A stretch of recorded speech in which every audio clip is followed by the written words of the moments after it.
আসসালামু আলাইকুম।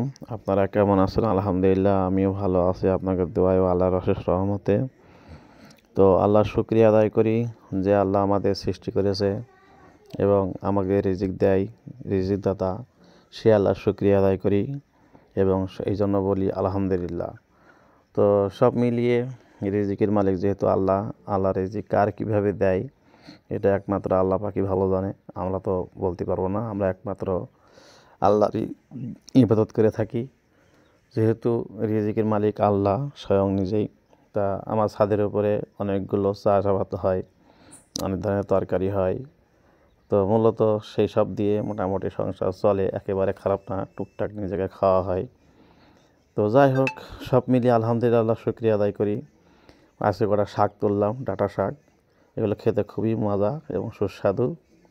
তো যাক, যেগুলো হয়েছে মোটামুটি আজকে হয়ে যাবে মাশাআল্লাহ, আল্লাহ দিলি। যেগুলো হয়েছে এগুলোই মোটামুটি যথেষ্ট।